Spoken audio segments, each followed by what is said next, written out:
다산마당 얘기가 연안 박지원의 얘기였습니다. 오늘 두 번째 얘기는 25년 정도 뒤에 태어나서 1836년에 세상을 떠났던 다산의 얘기로 두 번째 마당을 열겠습니다.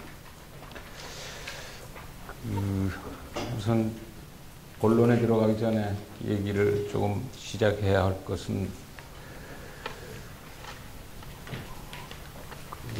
어제 점심때쯤 오늘 얘기를 해야 할 다산초당을 가야 할 기회가 있었습니다. 지금 여기 앞에 앉아 계신 몇 분 선생님도 같이 다산초당을 들을 기회가 있었습니다. 오늘의 강의를 위해서 다산초당을 들렀던 것은 아닙니다. 다산초당을 가게 됐던 것은 제 생각에는 오늘 강의를 충실하기 위해서 꼭 갔던 것은 아니고, 결과적으로는 첫 시간에 제가 그런 얘기를 했습니다만은 제가 강의하는 것이 아니고 어떤 의미에서는 제가 얘기하게 될 8마당의 주인공들이 내 입을 대신해서 그들이 다 하지 못했던 얘기를 하려고 하는 것이 아닌지 모르겠다, 그런 얘기를 했습니다만은, 다산 경우도 특히 그런 일면이 있는 것 같습니다. 정작 초당을 방문하러 갔던 것은 아니고 여러 선생님들하고 내려갔던 것은 광주를 내려갔었습니다. 광주를 내려갔던 것은 제가 맡고 있는 것의 하나가 한일 신시대 공동연구라고 하는 한 2년 정도의 프로젝트가 있습니다. 한국과 일본의 지식인들이 각각 12명씩이 만나서 지난 100년 동안의 악연을 어떻게 극복하고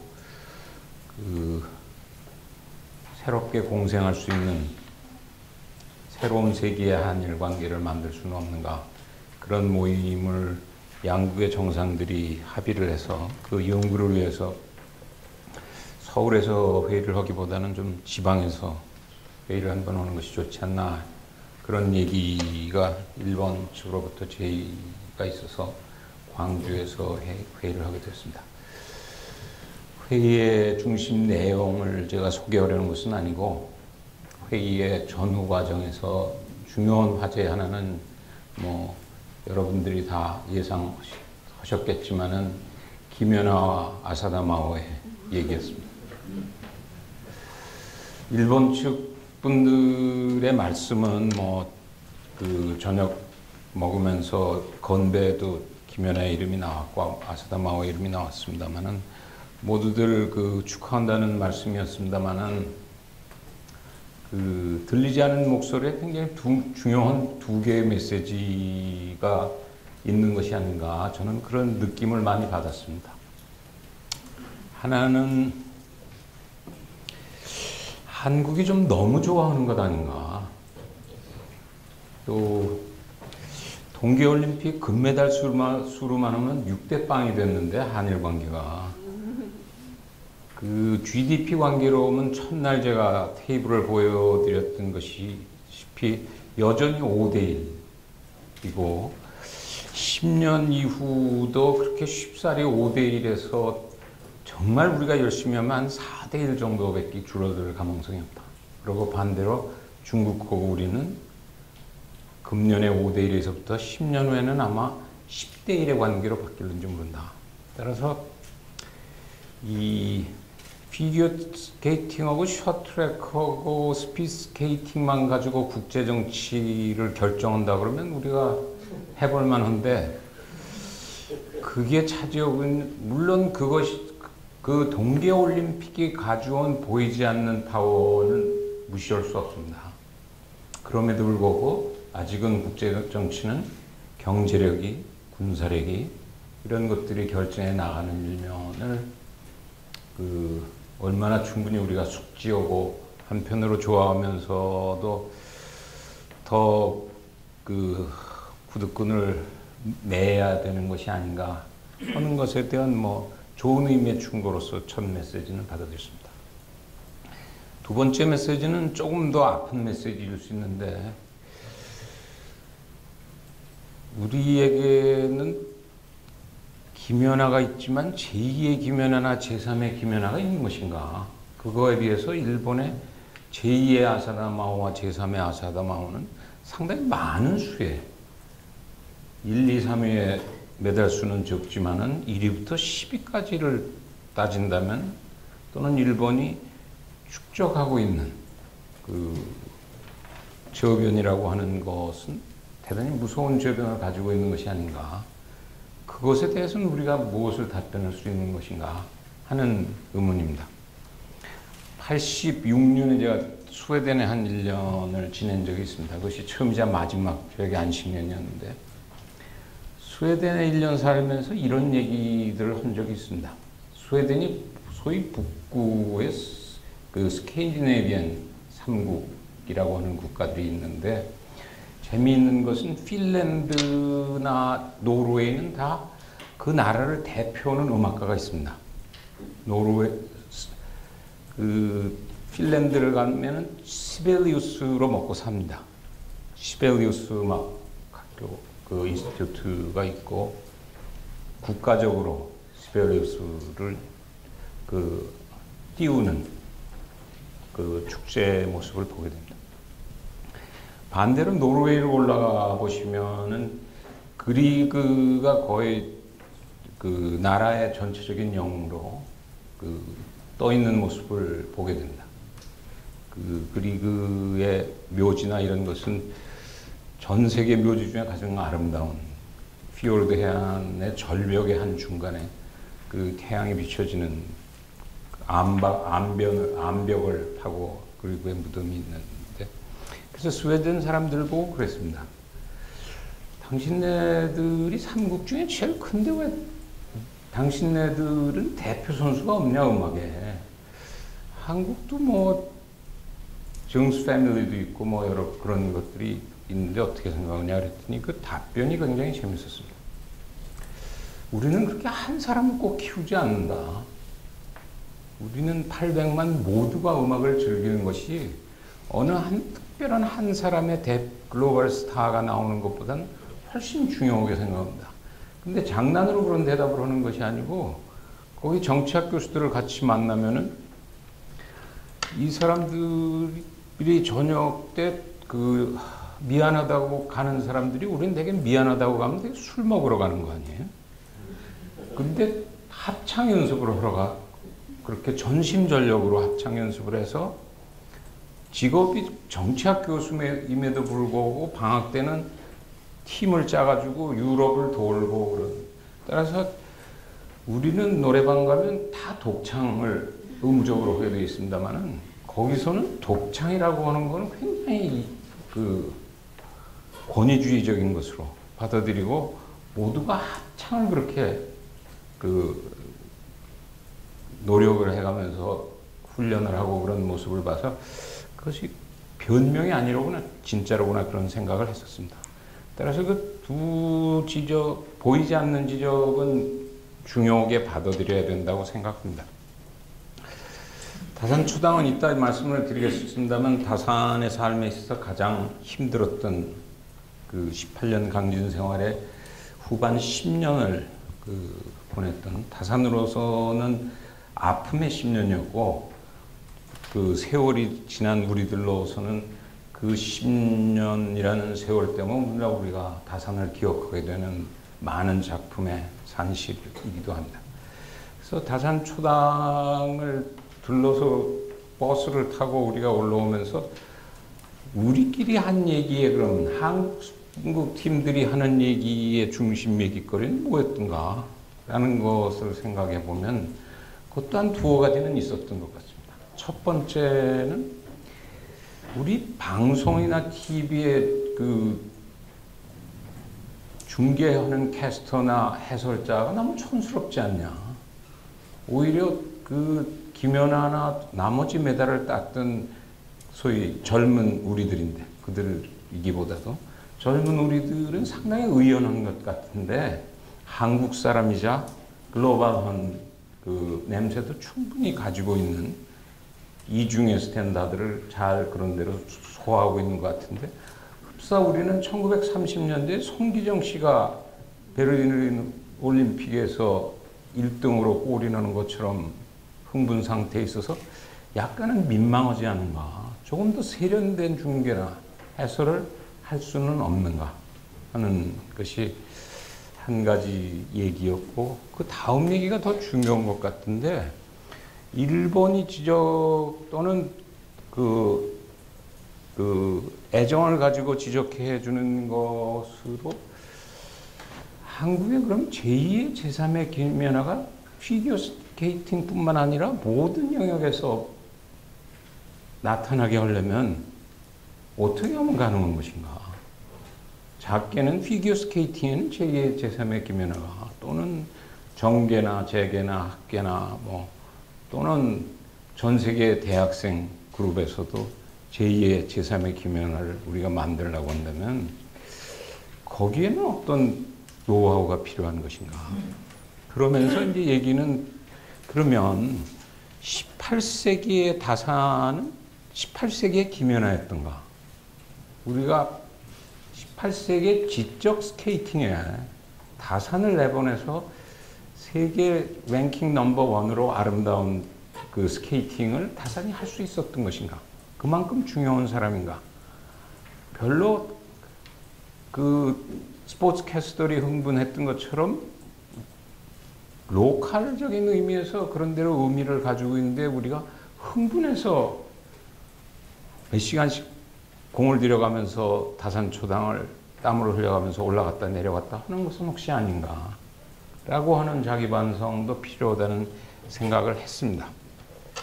그래서 올라오면서 내일 다산 얘기를 해야 되는데 어떤 얘기를 해야 될 것인가, 그런 얘기 생각을 곰곰이 하면서 사실은 어제 밤늦게 그 서울에 올라왔습니다. 제가 기왕에 8마당 중에 두 번째 마당으로 다산을 하겠다는 것은 적어도 지난 250년 동안에 우리가 끊임없이 질주하고 있는 레이스에서 그래도 조선의 대표 선수로서, 한국의 대표 선수로서 내보내서 그 당당하고 뿌듯한 일면이 있는, 그럼에도 불구하고 우리는 별로 그동안 관심을, 애정을 가지지 못했던 사람들을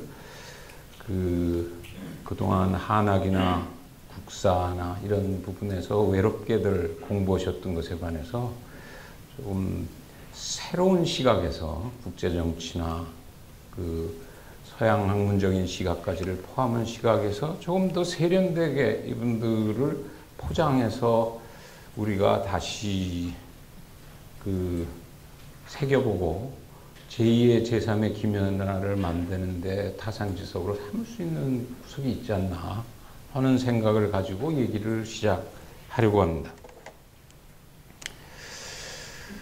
그 8마당의 모든 시작을 제가 만남으로 시작을 하겠다고 그랬고, 예외 없이 다산 경우에도 만남의 얘기를 좀 시작하겠습니다. 전체 줄거리의 그 파워포인트의 그 번호나 이런 게 좀 혼란이 일어나고 그래서 중간에 보시면 좀 지금 띄우는 거하고 다르게 지나가는 부분이 있습니다. 또 하나 첫 마당 얘기를 하고 몇 분 들으신 분들이 지적해 주시는 것에 그 삶이 너무 길지 않냐. 그거보다는 암이나 마지막 이들이 오늘에 가지는 의미는 무엇인가? 그들이 남긴 것은 무엇인가? 그들의 꿈이 오늘 우리가 내일의 꿈과 어떻게 연결되어 있는 것인가? 그 파트의 얘기를 더 들었으면 좋겠다. 그런 지적들을 여러분이 해주셨습니다. 근데 제가 지루하게 삶의 얘기를 이어가는 것은 단순한 연보를 전달하려고 하는 것은 아닙니다.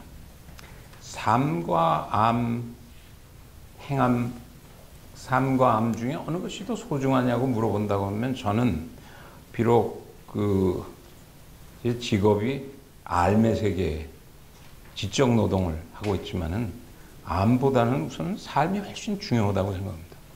따라서 여기서 그 지루하게 파워포인트에도 요약되어 있고 제가 일정하게 시간을 사실은 첫 마당에서 합의했던 오늘은 가능한 한은 따라서 삶을 축약적으로 건너뛰려고 합니다마는 삶은 단순한 삶을 소개하려고 하는 것은 아닙니다. 그동안에 연암 다산 또는 다음 두 번에 걸친 19세기 근대 지금 18세기 실학은 어쩌면 명청교책이 그 명의 문명 표준에서 청의 문명 표준으로 넘어가는 상황 속에서 두 지식인의 모습을 조명하고 있었다고 한다면 19세기는 드디어 청이 서양과의 만남에서 우리가 어떤 그 모습을 보이게 되는 것인가 하는 얘기를 하게 되겠습니다마는 따라서 그 삶은 단순한 삶은 아니었다. 또 그 삶이라고 하는 것은 한 개인사를 제가 얘기하려고 하는 것은 아니고 그 살았던 사람이 살고 있었던 당시의 조선 또 동시에 그 당시에는 그 천하라고 하는 또는 국제라고 하는 세계 중에도 오늘날의 이름에 소위 중국 작게 크게는 서양의 모습이 서서히 특히 그 실학의 경우는 같이 묻어 들어오는 속에 이 삶 속에서 어떤 삶 속에서 이들의 삶이 그 자리 잡게 되었는가라고 하는 것을 드러내기 위해서 그 교과서적인 삶을 설명하려고 하는 의도는 아니었고 또 그렇게 느끼고 들어주시면은 일단 초혼을 하려면 연암이나 다산을 혼을 부르려고 하면 그들이 살았던 그 무덤에서 나오게 하려면 적어도 그들이 편한 모습으로 당대에 자기가 놓여 있었던 안과 밖의 삶의 장소를 그 편안한 자리로 마당을 마련을 하고 그다음 그 속에서 어떤 지적 체계를 이 사람들이 또는 실천 세계를 구현하게 되는가의 순서로 갈 수밖에 없었기 때문에 하는 그 과정이었습니다. 그럼에도 불구하고 가능한 한 그 요청에 따라서 삶을 축약해 나가면서 삶의 세계를 조금 긴 방향으로 또 그것이 가지는 오늘의 의미 또는 내일의 의미에 조금 더 비중을 둔 형태로 얘기를 풀어가 보도록 노력을 하겠습니다. 그러나 건너뛸 수 없는 것은 역시 만남이라고 하는 부분이다. 왜 그러냐면 만남을 빼고 얘기를 시작한다고 하는 것은 여러분 들으시는 분들이 인터넷이나 책을 통해서 읽는 것과 별로 다른 것이 없다. 객관적인 연암이나 다산이 가지는 의미는 별로 의미가 없지 않는가. 나한테 가지는 연암이나 다산을 여러분한테 소개합니다마는 제가 원하는 것은 들으시는 여러분의 연암이나 다산이 되기를 희망하기 위해서 제가 말하는 그 짝사랑의 러브스토리를 전달해 드리는 것이고 그것을 들으시면서 저 사람하고 저렇게 만났다는데 한번 나도 사귀어봐 그런 느낌을 가지시기를 희망하는 유혹의 첫 챕터라고 할 수 있습니다. 그 동주의 중매라고 되어 있습니다만은 동주는 아마 지루함을 극복하시고 일곱째 마당쯤 가면 그 동주 이용희 선생이라고 하는 제가 배웠던 스승의 얘기를 하게 될 기회가 있습니다. 스승이라고 해서 제가 편견을 가지고 동주를 지난 250명의 럭키세븐에 위치하는 것은 아닙니다. 그 지난 60여 년 동안 제가 국제정치학을 또는 사회과학을 그 공부하면서 국내에서 많은 선후배 학자들을 만날 기회가 있었고 국제적으로도 그런 대로 내노라하는 그 미국이나 유럽이나 아시아나 이런 학자들을 만날 기회가 있었습니다. 아주 차가운 잣대로 측정을 해서 손을 자기 편이라서 안으로 굽지 않은 경우에 누구의 영향을 가장 많이 받은 것이냐 당신은? 그렇게 물어본다 그러면 제가 별로 그렇게 시간 걸리지 않고 또 떳떳한 의미에서 역시 오늘의 내 생각에 가장 짙은 그 그림자를 그리고 있는 것은 동주였다. 또 동주다. 이제 또 앞으로 내가 생각을 조금 더 키워나갈 기회가 있다면 그것은 여전히 아마 동주와의 인연 속에서 커져갈 수밖에 없을 것이다. 라고 하는 얘기를 자신 있게 하고 대부분의 사람들은 회의적으로 그렇게 대단한 사람이 있다고 그러는데 왜 아무도 모르느냐. 작년 11월에 베를린에서 회의가 있었습니다. 전파에 관한 회의가 있어서 유럽 중세사를 하는 분들하고 회의를 하는 과정에서 그분들이 최근에 와서 소위 그 역사에 있어서 전파라는 것에 뒤늦게 관심을 가지고 그 관심의 일환으로 동양에서도 전파라는 걸 공부하는 학자가 있다고 그러니까 한번 만나보자 그래서 오라고 그래서 갔었습니다. 그 사람들이 관심을 가지고 있는 것은 유럽이 지금 EU라고 하는 모습으로 갖춰지면서 그 27개국, 9개국 되는 나라들이 서로 얽혀지기 때문에 문화가 점차적으로 하나로 엮어져 나가고 이러기 위해서는 그런 전파라고 하는 문제가 그들한테 굉장히 새로운 문제로 등장했고 따라서 자기네 유럽 문화나 문명이 어떻게 해서 오늘의 내일의 문화 문명으로 전개되는가를 따지면서 중세를 하는 분들의 관심은 이슬람 문화가 아시다시피 중세에서 근대로 넘어올 때는 유럽이 세계 선진 문명이 아니었고 오늘날은 자꾸 우리는 테러로 착각하고 있는 이슬람 문화가 세계의 선진 문화였습니다. 그것이 어떻게 전파되어져서 자기네 근대 유럽을 만드는가를 하는데 유럽의 끝 무렵쯤 오니까 자기네 문화 문명이 다시 아시아로 전파됐다고 하는 모습이 있다고 해서 한번 만나자고 해서 가서 얘기를 하면서 언제부터 전파 공부를 했냐 그래서 거의 반세기 됐다. 그랬더니 그분들이 우리는 이제 시작을 했는데 어디서 배웠냐? 그럼 반세기 전부터. 그래서 동주라는 사람한테서 국제정치를 그렇게 했다고 그랬더니 유럽 사람들이니까 꼼꼼하니까 회의를 이틀 하는데 그 다음날 아침에 와서 나보고 뭐라 그러냐면 당신이 동주 미국 유학도 했다는 사람이 촌스럽게 그 한국에 알려지지 않은 사람한테 배웠다 그래서 참 흥미있어서 인터넷으로 아무리 서치를 해봐도 동주로 쳐도 아무것도 안 나오고 이용이도 아무것도 안 나오는데 당신은 뭘 영향을 받았다는 거냐. 그래서 막 한편으로는 뭐 내 책임이라고도 생각을 했죠. 나를 포함한 후학들의 책임이다.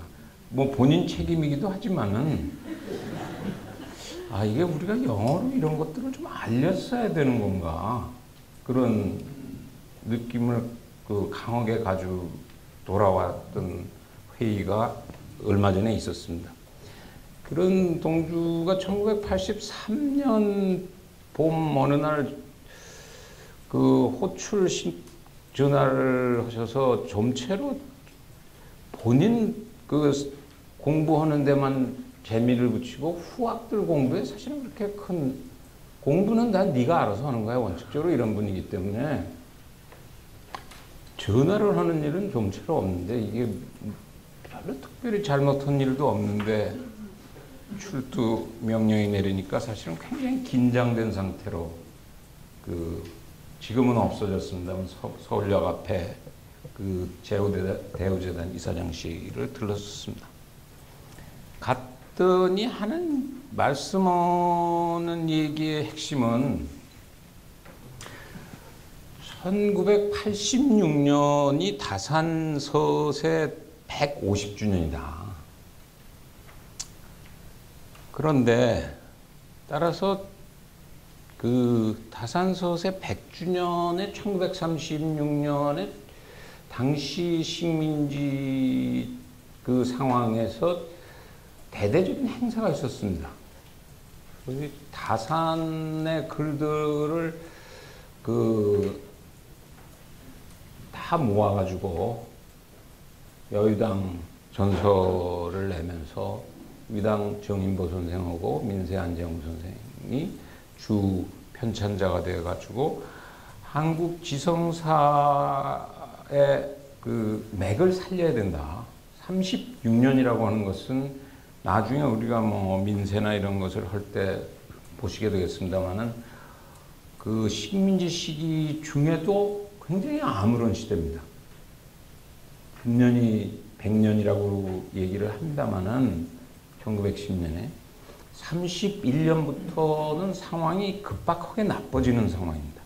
29년부터 33년이 요즘 얘기하는 세계 경제 대공황보다 더 큰 공황이 80년 전에 찾아왔었고 그 속에 그것을 요즘 유행하는 말로 exit strategy, 탈출 전략을 모색하는데 불행하고도 일본은 탈출 전략의 일환으로 등장한 것은 일종의 국가주의 또는 군국주의 형태의 일본이 탈출을 지역제국주의를 구축하는 형태로 구축하기 때문에 한일 관계는 유난히 아무런 관계로 빠지는 상황이었고 따라서 당시 국내에 있었던 지식인들의 많은 수들이 이미 몸은 죽었고 식민지라고 하는 것은 육체적으로는 스테이지에 올라갈 수 없는 이제 정신까지도 깜빡깜빡하는 상황으로 몰아가는 상황 속에서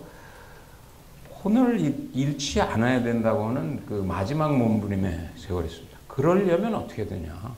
혼을 죽이지 않으려면은 우리가 그 살아온 지성사의 맥을 이어나가야 되는 것이 급선무다.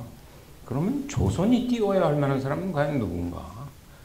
조선 지성사에 있어서 적어도 그 세계 지식 올림픽에서 우리는 우리대로 세계적으로는 모자를 벗을 만한 사람을 하나 그 무대에 세우자라고 하는 것의 대표 선수로 발탁되었던 것이 다산이었습니다. 그러면 50년 후에 150주년 행사를 왜 36년 행사보다 더 크게 하자고 하는 것인가? 다산은 그 동주의 시각에서는 50년이 흘렀는데 과연 많이 나아진 건가? 우리 그 지성의 현장은 많은 사람들이 해외 유학을 미국이나 유럽이나 일본이나 이런 곳에서 하고 돌아오고 나라도 독립했음에도 불구하고 우리가 세계 지식올림픽에 떳떳하게 내놓을 만한 스타는 왜 있는 것인가? 라고 하는 면에서는 별로 큰 진전이 없는 상황이었던 것인지 모릅니다. 따라서 한국 지성사의 그 지난 적어도 500년 또는 1000년 과정에서 퇴계 이후에 그 거목이었던 다산을 다시 한번 대대적인 행사를 하고 싶다. 그러면 하시면 되는 것 아닌가 그런 생각을 했습니다. 그 호출의 이유는 저기 써 있는 것처럼 이런 것이었습니다. 하려고 보니까 다산을 공부하시는 분들이 없는 것은 아니다. 크게는 두 부류의 다산 연구 전문가들이 있다. 하나는 경학을 중심으로 연구하시는 팀들하고 또 하나는 사회경제사의 시각에서 다산의 개용론을 공부하시는 분들이 있는데 다산은 정말은 경학을 전문적으로 연구하는 유학자라고 할 수도 없고 또는 오늘날처럼 제야 정치 세력으로서의 사회경제 개혁이나 변혁을 꿈꾸었던 사람도 아니다. 다산은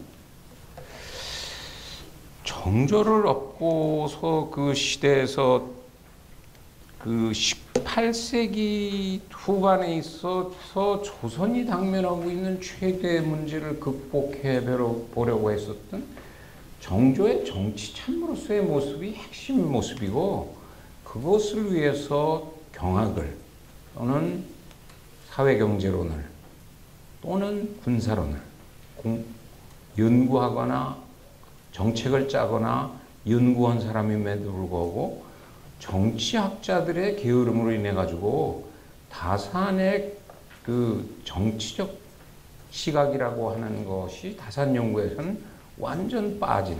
따라서 구슬은 있는데 꿰를 끄는 정작 없는 이상한 형태의 연구들을 하고 계신데 원로 선생님을 새로 야단쳐서 공부를 시킬 수는 없고 문외 아닌 젊은 정치학자 자네들이 공부를 좀 시작을 하라고 그러셔서 그것이 첫 만남이었습니다.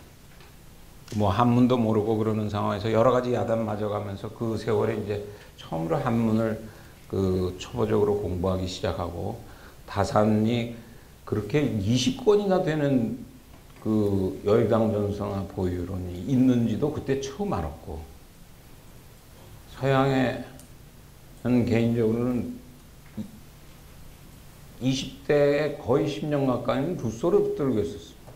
루소의 전집본이 어떤 전집본이 있고 가장 최신 권위 있는 전집본이 얼마나 두꺼운지는 잘 알고 있었습니다만은 거의 비슷한 시대입니다. 루소하고 다산은 우리 사회경제사에서 앞으로 지으시는 분들이 다산을 조선의 루소라고 얘기를 하시는데 그것도 동주는 불안불안해. 그거는 결국 다산의 정치학을 정확히 못 읽고 있기 때문에 아까 이 스케이팅 중계하는 분들이 오버하는 거나 마찬가지로 사실은 사학도 18세기를 우리한테 중계해 주는 것인데 사학적. 그 캐스터가 넘어간 거 아니냐. 근데 루소 전집은 그렇게 읽히지도 않는 불어를 가지고 고민하면서 영어하고 대역을 하면서 떠듬거렸음에도 불구하고 한 번도 다산을 그 한문을 우리말하고 맞춰보면서 읽어볼 생각은 30대 후반까지 한 번도 해본 적이 없습니다. 그래서 뭐 그 일리는 있는 것 같아서 한문도 배우고 읽히진 않지만 읽어보겠습니다. 그러고 이제 시작이 됐던 것이죠. 근데 그러면 정치학적 접근이라고 하는 것은 어떻게 하라고 하는 의미냐? 그 말의 뜻을 그 당시로서는 잘 알아듣기가 굉장히 어려웠었는데 저기 써 있었다시피 다산이 당시에 18세기에 가지고 있었던 문제의식은 지난 시간에 연함은 말세라고 그랬습니다. 또는 계세나 이런 표현을 많이 쓰고 있었다. 다산이 쓰고 있는 표현은 궁망이라고 하는 표현. 어쩌면 그 일에 우리는 끊임없이 궁망의 그 위기의식이 따라옵니다. 그러다가 드디어 한번 망했죠. 1910년에는 100년이 되는. 그러나 이미 궁망이라는 표현을 쓰기 시작한 것은 200여 년 전이라고 하는 것이죠. 근데 그러면 그것이 보편적인 스타가 될 수 있을까? 국흥을 연구하는 사람을 띄워야지 궁망을 연구하는 사람을 띄울 수 있는 것인가? 다산을 그 피겨스케이팅의 대표주자로 내보낼 수 있는가? 물론 다산이 얘기한 것은 궁망하라고 궁망을 제기했던 것이 아니고 이게 그냥 있으면 망한다. 뭔가 길을 찾아야 된다. 다산 스스로의 표현에 의하면 궁망이라고 하는 절대 위기의식 속에서 신아지구방을 하고 하는 우리 나라를 구방을 신방으로 새로운 나라로 바꾸려고 하는 모색을 어떻게 해야 될 것인가를 그 시대 속에서는 대단히 강렬하게 정조화의 이인삼각경기의 모습으로 그 정조가 재위했던 25년을 정조는 1800년에 그 세상을 떠났습니다만은 다산은 그 이후 삶의 세계에서는 사실은 죽음이죠. 1800년이 다산에게 있어서는 그 정치적인 사망 선고였습니다. 그러나 지식의 세계에 있어서는 그 출생 신고를 했던 시기였고 그 이후 약 30여 년의 기간 동안에 그 어떻게 하면 아지구방하느냐고 하는 것을 몸으로 해보려고 했던 것을 실천의 세계에서 그 글로서라도 남기려고 하는 어떤 의미에서는 처절한 노력의 모습을 우리한테 보여주게 됩니다. 그것이 세계적으로 어필할까? 라고 의문을 던질 수도 있습니다만은 18세기 루소를 제가 보면서 전혀 다른 시기와 공간에 소위 18세기 계몽주의 유럽에서 루소라고 하는 사람이 살아갔는데 1960년대 대학생으로서 굉장히 가까움을 느꼈고 루소가 던지고 있었던 가장 핵심적인 질문이라고 하는 것은 사람이라고 하는 인간과 인간과의 만남이라고 하는 것은 원래는 합스가 얘기하는 것처럼 만인과 만인의 투쟁의 세계가 아니라 그 가능성의 존재를 얘기한다면 사랑할 수 있는 존재였음에도 불구하고 미움의 존재로서 살 수밖에 없는 오늘의 현실이 문제의 핵심이다. 그게 그 두세기를 넘어서서 서양에서 조그만 한반도에서 그 대학 시절을 살고 있었던 저한테는 굉장히 충격적으로 봤습니다. 어떻게 굉장히 비슷한 생각을 가지고 있는 것이 아닌가. 그러면 사람과 사람의 관계를 미움에서부터 사랑으로의 대전환을 할 수 있는 길은 없는 것인가. 그런 것이 20대 제 질문이었고 그것이 어떤 의미에서는 루소의 질문이었습니다. 루소의 젊은 시기에. 마찬가지로 18세기 말에 나라가 망할지 모른다고 하는 것을 살려보려고 한다고 하는 질문은 그것대로 대단히 중요한 의미를 가지고 있었고 어쩌면 21세기 아프리카의 어느 젊은이가 그 문제를 보고 200여 년 전에 조선의 다산이 굉장히 나하고 비슷한 고민을 했었구나. 그는 그럼 어떤 방향으로 그것을 극복하려고 자기 모색을 했던가. 현장에서는 좌절했지만은 지적 세계에서 자기가 실천에 옮기려고 했던 것들을 어떻게 글러 남기고 있는가라고 하는 것을 흥미롭게 볼 수도 있지 않는가 하는 얘기죠. 따라서 그 신아지구방을 하는 것의 핵심이 얼른 들으시면은 그게 그렇게 중요한가?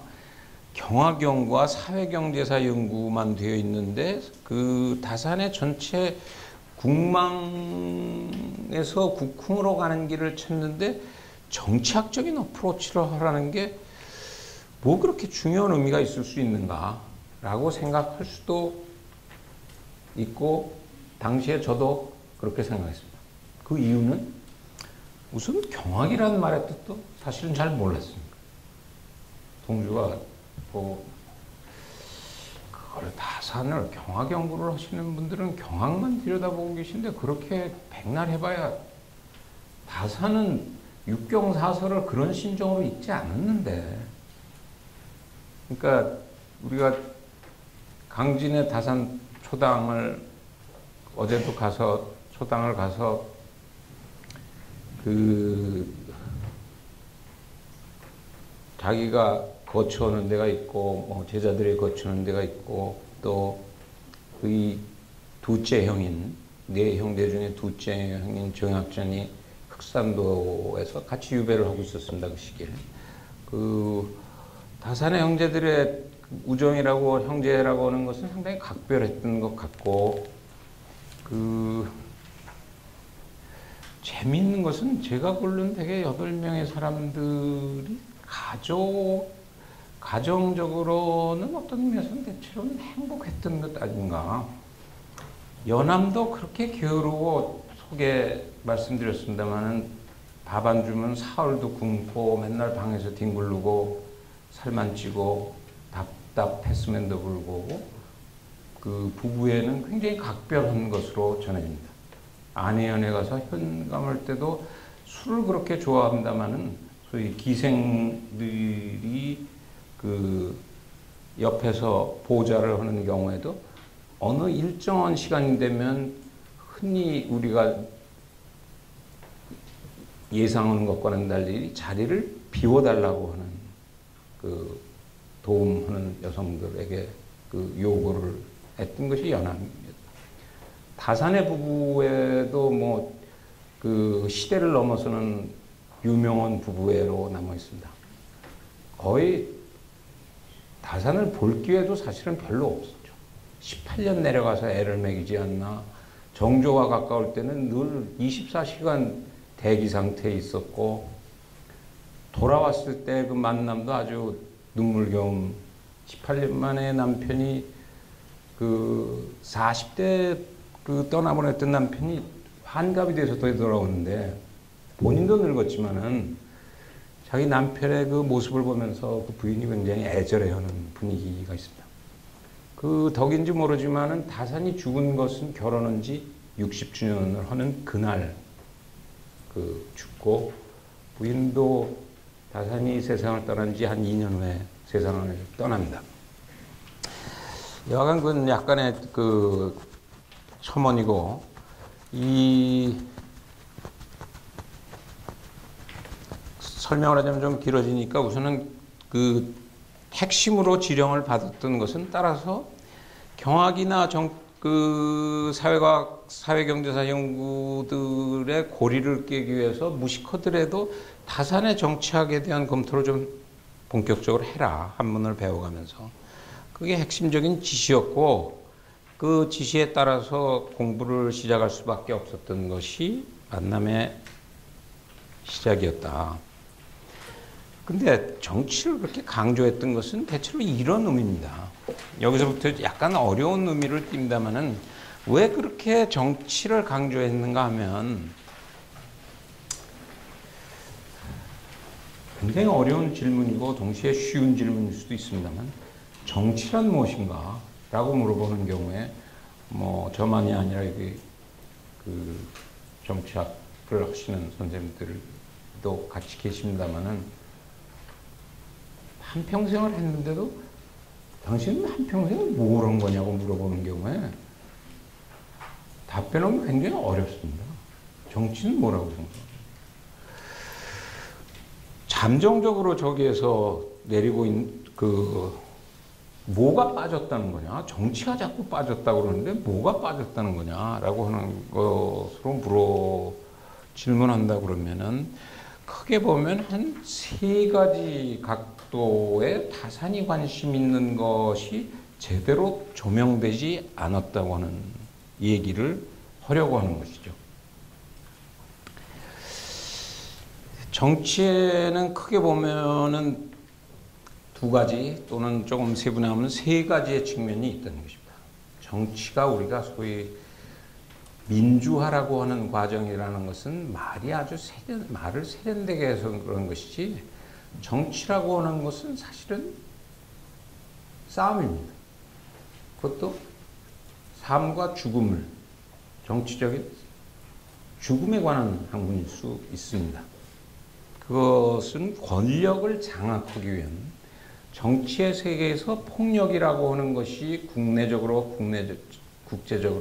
조금씩 제약되어 가는 것이, 국내적인서 민주화라고 하는 것도 우리도 잘 겪고 있습니다만은, 폭력으로서 권력을 장악하는 부분을 폭력적이지 않게 선거를 통해서 권력을 주고받는 과정을 겪는 거라고 하면, 그러나 역시 그 뒤에는 정치의 세계에서는 그 장악을 위한 폭력적인 요소를 어떻게 할 것이냐고 하는 중요한 일면이 있다는 것이죠. 2번째는, 정치는 소위 지배, 어떤 세력이 다른 세력을 다스린다고 하는 경우에 폭력이 아닌 또 하나의 다스림의 방법에 말싸움이라고, 주먹다짐이 아닌, 군사적인 동원이 아닌 말싸움적인 싸움이 있다. 그것을 정당성의 투쟁이라고 부를 수도 있고, 뭐 권위를 장악하는 것일 수도 있고, 명분 싸움일 수도 있는 파트의 부분이 있습니다. 3번째로 중요한 것은, 실제 일상적인 정치 행위는 소위 우리가 쉽게 얘기하는 행정이라고 하는, 실제 그 정치 권력을, 공권력을 유지 관리하려고 하는 측면들이 있다. 사실은 다산의 국망을 극복하기 위한 신아쥐국왕의 모든 체계는 이런 시각에서 다시 정리해야 되는 것이 아니냐 하는 것이 다산을 정식 참모로서의 다산으로서 살려야 제 모습은 드러난다. 또는 국망의 풍전등화를 겪고 있는 어제 오늘 또는 내일의 국가가 우리가 어떻게 살아야 될 것인가의 핵심은 저기에 있는 것인지도 모른다 라고 하는 메시지를 18세기에 살아갔던 그 조선조의 어떤 사람이 던지는 메시지로서 우리가 읽을 수 있어야 되는 것이 아니다. 그럼 뭐가 달라지냐? 경악론은 사실은 경악론이 아니었다. 경악이라고 하는 것은 쉽게 말하면 육경사서에 관한, 육경은 시, 서, 역, 악, 춘추, 예 이런 것에 관한 아주 고전적인 텍스트들을 우리가 흔히 육경으로 부른다.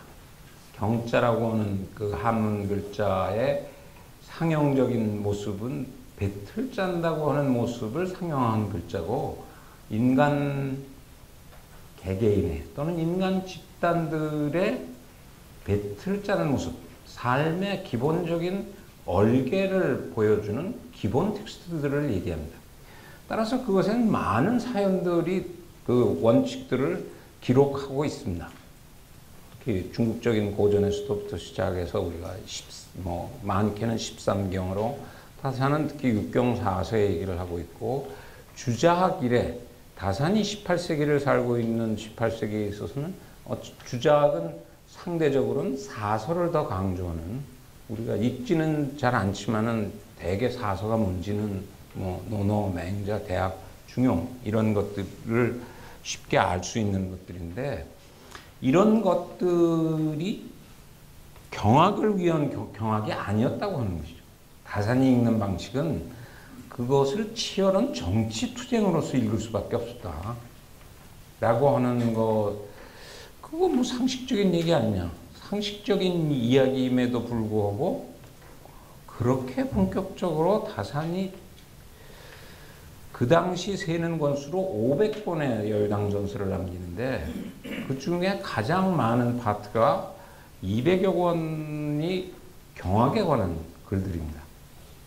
그럼에도 불구하고 그 글들을 그런 각도에서 여태까지 별로 읽어볼 기회가 다산 경악 전문가들의 경우에도 쉽지 않았다. 그 이유는 경악을 하시는 분들은 정치학을 고민하시지 않고, 정치학을 고민하는 분들은 경악을 읽을 능력이 없다. 한문이나 또는 중국 또는 동양이 가지고 있는 지적 정통의 무감각, 무시 또는 무식에 따라서 그 내용을 따라가기가 굉장히 어렵게 돼 있었다. 개혁론이라고 하는 것도 그런 의미에서는 우리가 소위 일서이표라고 하는 그 목민심서와 흠음신서와 경세이표라고 하는 소위 말하는 다산의 대표작들도 그것 자체를 가지고 굉장히 많은 연구를 해왔습니다. 제가 지난 시간에 연암의 열하일기에 관한 그렇게 수많은 연구가 있음에도 불구하고 왜 우리는 연암의 개인사적으로는 연암의 신벽, 그 우울증에 관한 연구가 없는가? 또는 왜 연암이 이미 250년 전에 오늘날 하버드대학 그 동양사의 대표 선수인 엘리엇이 주장하는 신청사의 얘기를 이미 연암이 250년 전에 다 했는데 코트조차 안 오면서 굉장히 새로운 걸 발견했다고 지난 20년 동안 그렇게 전 세계에다 마이크로폰으로 얘기를 하는가.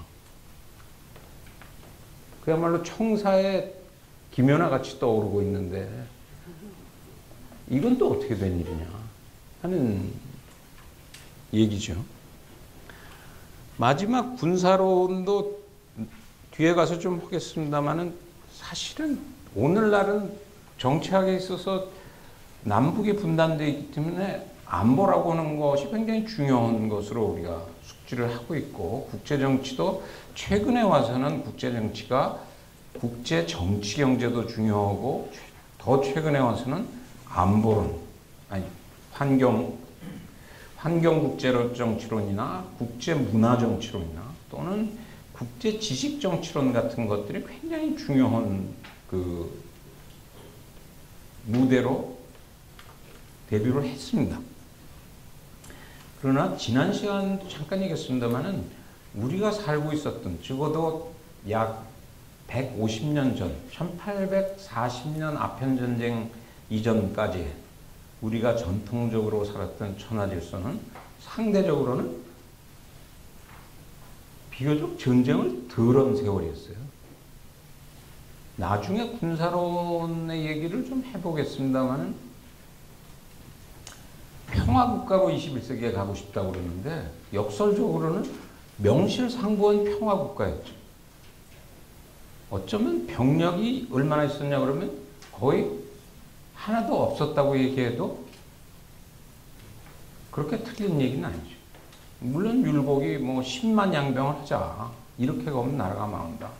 그리고 또 200년이 흐르는 속에서 정말 큰 내란이나 큰 외란을 겪지 않았기 때문에 명목상으로는 병력이 있었지만 사실은 거의 병력이 없이도 나라가 굴러갔습니다. 근데 정조와 다사는 그것을 굉장히 불안하게 생각했어요. 어떤 의미에서 이 군정에 병에 관한 개혁이 있어야 된다. 국내적으로도 새로운 치안을 위한 그 합법적인 의미의 무력 시스템을 제대로 마련해야 되고 동시에 대외적인 의미에 있어서도 군사체제라고 하는 것을 강화해야 된다. 근데 저 얘기를 하는 것은 지금도 다산의 군사론이라는 연구를 하시는 분들이 있습니다. 어디서 되게 하냐 하면은 그 국방부 산하연구소 이런 데서도 하고 있습니다. 근데 여기서 제가 하는 얘기는 우리가 이것이 그 글로벌 모델이 되려면 다산은 그런 군사론을 얘기한 것이 아니다. 이것은 국망으로부터 신아지구방을 하면 그것은 컨트롤 타워의 정치적인 어프로치를 해야 되는 의미에서 군이라고 하는 것을 어떻게 새롭게 바꿔갈 것인가 이런 질문을 던졌기 때문에 그것은 정치학을 하는 분들이 군사를 들여다봐야 되는 아까 경학도 정치학을 하는 그 사람이 들여다봐야 된다고 하는 얘기나 마찬가지. 그건 당신이 정치학자니까 모든 걸 정치학에서 해야 된다고 얘기하는 것은 아니냐 하는 지적을 하실 수도 있습니다만은 그렇지 않다고 하는 얘기를 하려고 하니까 자연히 이제 삶의 얘기로 넘어가게 될 수밖에 없대. 지금 그런 그 다산의 시대 속에서의 다산의 개혁론의 그 전체 틀을 정치적인 시각에서 다시 재해석해야 된다고 하는 것을 증명하기 위해서는 다산의 삶을 18세기 영종조 특히 정조 시대의 그 무대 위에서 투영할 필요가 있다라고 하는 것입니다. 상세하게 그 삶의 시기가 구분되어져 있고 또 여러분들한테 논하드리는 것에 기록되어 있기 때문에 그 빠른 속도로 그냥 축약해서 설명하겠습니다. 다산의 삶을 이해하기 위해서 가장 중요한 것은 조금 전에 말씀드린 대로 하나는 정조입니다. 두 번째는 천주교입니다.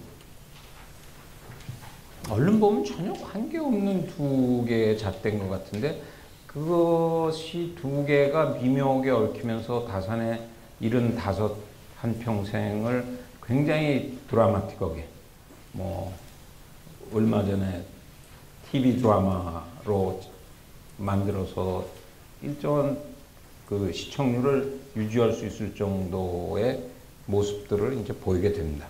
그 정조의 모습들을 통해서 보다시피 정조를 중심으로 자른다 그러면은 대체로 다산이 정조를 처음 만나는 것은 1783년 4년 어기가 되고 헤어지는 것은 1800년억이라고 그러는다면 자연스럽게 그 네 시기의 그 시기로 나눠질 수 있다고 하는 모습을 보게 되실 겁니다. 1기, 2기, 또 그 정조가 죽고 나서의 36년이라고 하는 것을 다시 짜겐다 그러면 아까 말씀드린 강진에서 보냈던 18년을 다시 그 따로 뽑으면은 18년과 그 돌아와서 자기 고향인 경기도 그 열수 마현리에서 나머지 18년을 보내는 네 개의 시기로 나눠 볼 수 있습니다. 각각의 시기에 짧은 에피소드만 소개하고 일단 암적으로 넘어가는 게 좋지 않을까 그렇게 생각됩니다. 초기 22살, 3살까지의 시기에 상징적으로 제가 연암경우에 백타파가 중요하다라고 하는 말씀을 드렸습니다. 연암의 그 젊은 시기에 그 우울병의 극복 시우의 모색의 하나로 등장했던 백타파와의 만남, 뭐 중요 인물들은 소위 북학파가 되겠죠. 그거와 유사하게 다산 경우에 있어서는 천진남이라고 하는 그 조그만 암자에서 있었던 강화회가 상징적으로 굉장히 중요한 미팅이 아니었나 저는 그렇게 생각을 하고 있습니다.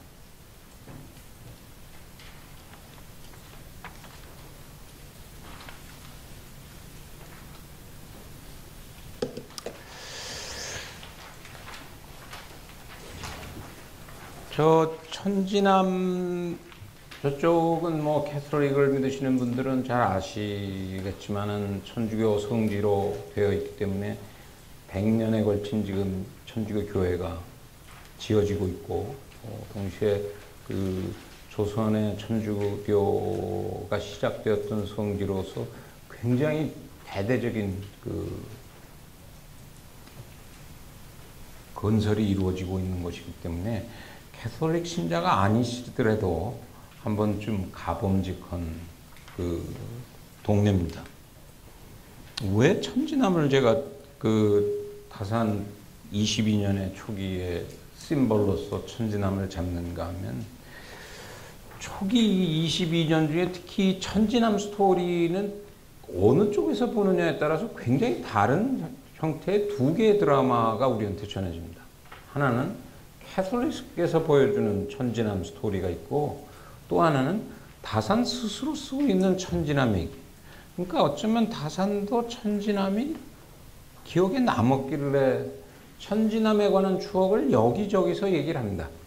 저 천진암 강학회의 공부 모임을 리드했던 것이 권철신인데 권철신의 묘비명을 쓰면서도 그 얘기를 하고 있고 자기 사실은 그 권철씨는 본인의 직접적인 스승이기보다는 아까 그 자산어고를 흑산도에서 썼다고 하는 그 다산초당에서 외로우면은 그 바다 건너 쳐다왔던 요즘 가면 거기 이제 천일남이라고 하는 암자가 지어져 있습니다만 그것은 다산 때 지은 것은 아닙니다. 그 이후에 다산은 그냥 빈 공터에서 내다봤겠죠. 다산은 사실은 그러니까 저렇게 사숙하는 선생이 있었던 것은 아닙니다. 그러나 여하간 정약전의 그 묘비명에도 이 천진암 얘기를 쓰고 있습니다. 왜 이 얘기가 그 천진암 스토리가 재미있고 중요하다고 생각하는가 하면 본인이 써놓은 기록을 보면은 그 권철신 선생의 스케줄에 따라서 아침, 점심, 저녁으로 강학이 이루어지고 대체로 공부한 것은 아까 말하는 육경사설을 어떻게 읽느냐는 것은 굉장히 다양한 방법으로 읽을 수가 있죠. 우리가 오늘 성경도 어떻게 주를 어떻게 다느냐에 따라서 어쩌면 그 신교와 구교도 나눠질 수 있고 신교도 여러 가지 파가 날리는 것과 마찬가지로 경전도 여러 가지 다양한 방식으로 읽을 수가 있지만은 적어도 조선조는 1000년, 1100년 남송 시절에 주자가 새롭게 아마 아시아 2000년 사이에서 춘추 전국 시대가 지나간 이후에 대표적인 스타는 누구냐? 김연아는 라고 하면 뭐 상당히 거부하기 쉽지 않게 주자를 들을 수밖에 없는.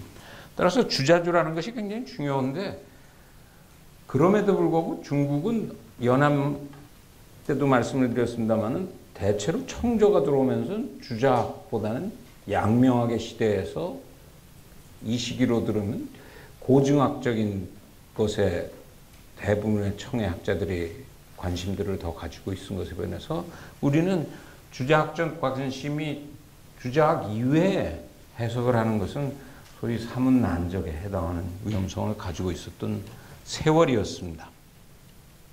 그러나 저 강학회는 권철신이라고 하는 사람 자체는 성호 이익계열의 학통을 입고 있었기 때문에 전통적인 해석과는 조금 새로운 해석을 할 수밖에 없는 입장에 놓여 있었던 그런 시각에서의 공부 모임이 이루어지고 있었죠.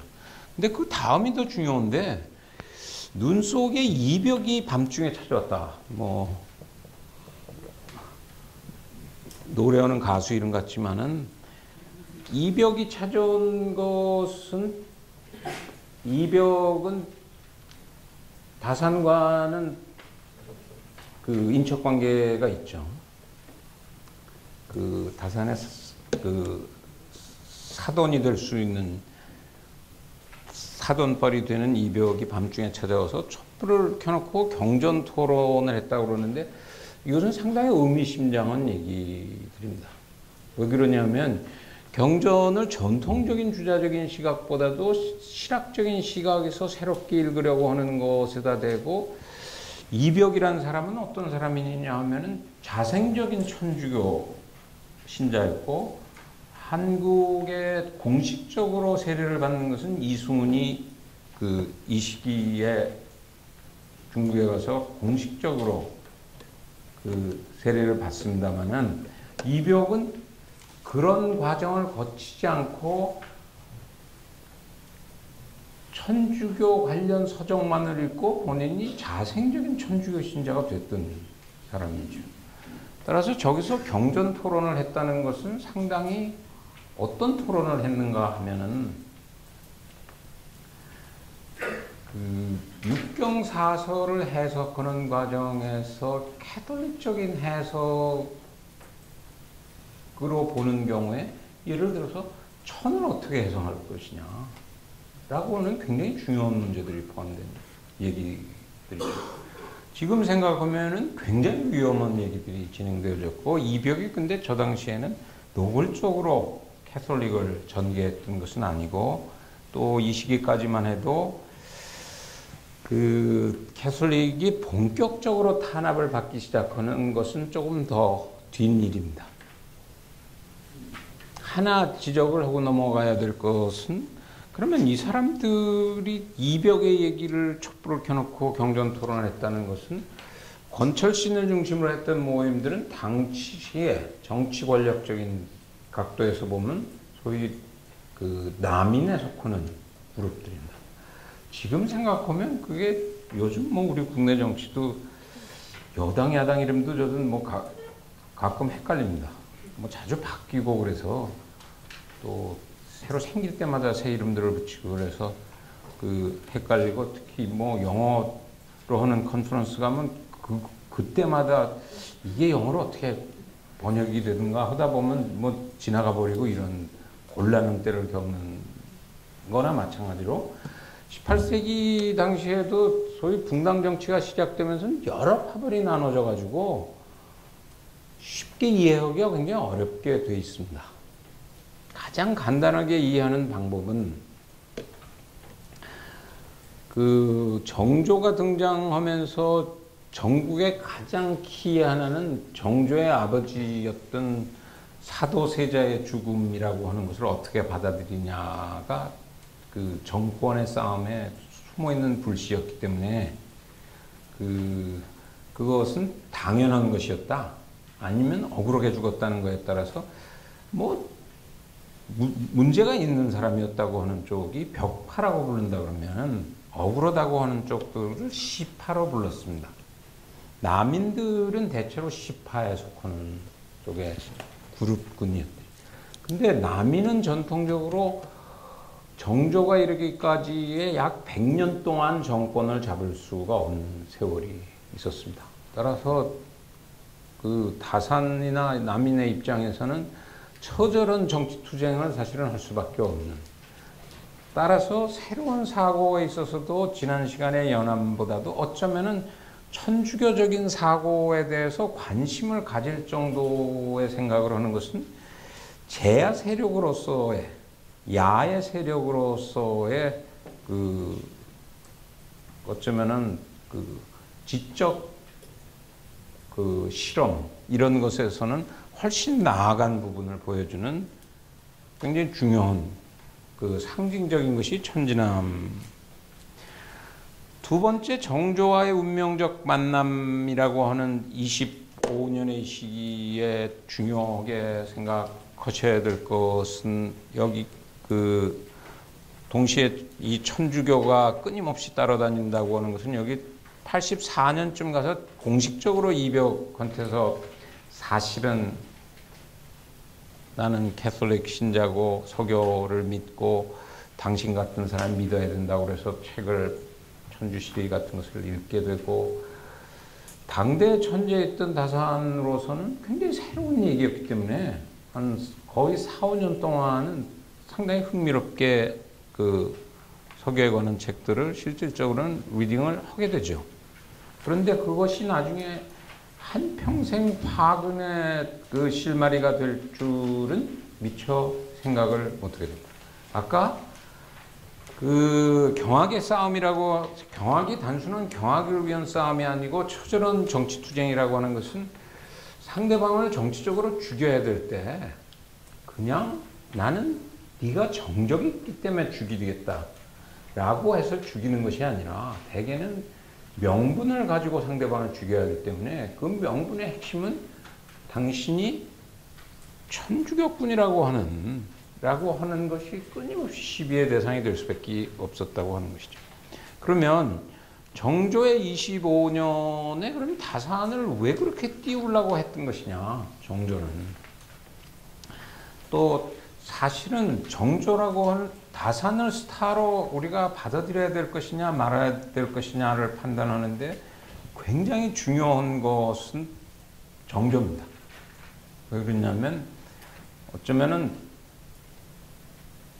정조가 다산의 코치였는지 다산이 정조의 코치였는지, 그는 실천의 세계에서는 다산이 코치였을 거고, 이 지식의 세계에서는 역설적으로는 정조가 오늘의 다산학의 김연아를 낳는 카나다 코치처럼 코치의 역할이었기 때문에 둘을 띄어서 생각할 수는 없었다. 그러면 정조는 그럼 왜 다산을 김연아로 알아봤던 것입니까? 그 당시에 뭐 다 비슷한 시기입니다. 제가 얘기하고 있는 것이 소위 말하는 북학파들의 당대 천재들 다 같이 있었던 세월이었는데, 저기 나오다시피 처음 만난 것은 22, 23에 만납니다만 결국 천재 다사님에도 불구하고 시험 패스는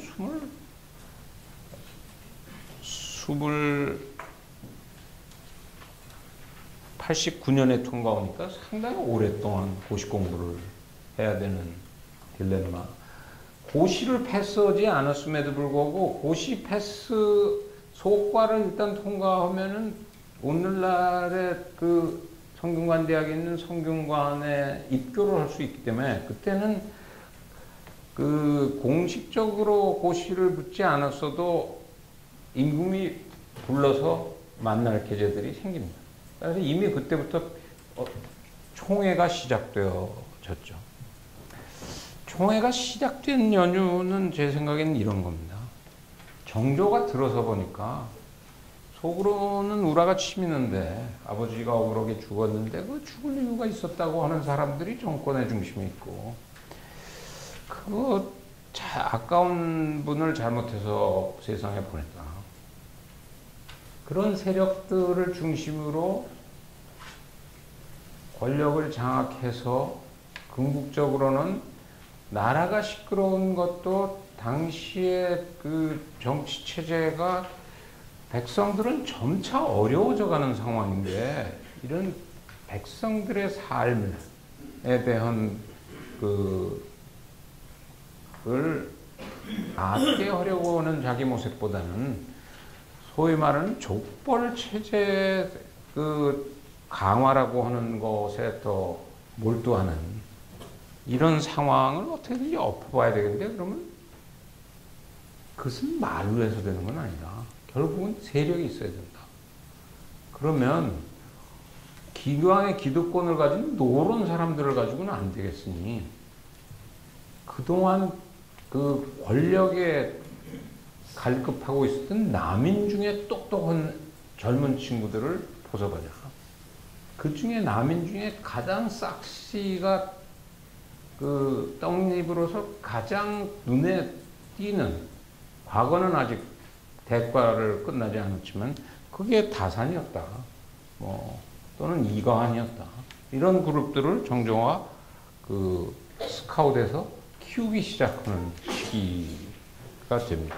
그렇게 해서 아까 말씀드린 대로 89년이면 한 12년 동안 이제 대과를 급제하고는 굉장히 빠른 속도로 진급을 시키면서 데리고 그 일들을 하게 됩니다. 시간이 그렇게 많지 않으니까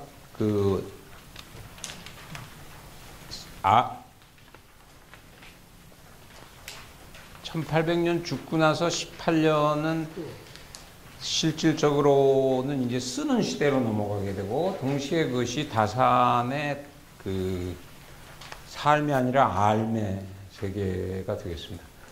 다산의 알매 세계라고 하는 것을 어떻게 정리하는 것이 좋으냐. 그동안 수많은 연구가, 연암이 뭐 1000편이 될는지 모른다고 하지만은 제가 세보진 않습니다. 누가 세보니까 다산 연구 논문이 현재 2000편을 넘었대요. 근데 그런데도 아직 할 말이 있냐 라고 하는 것에 대해서 이런 얘기를 하려고 합니다. 다산의 얘기를 정리해 보니까 대체로 우리가 한 5가지의 다산의 생각을 다시 재구성할 필요가 있다.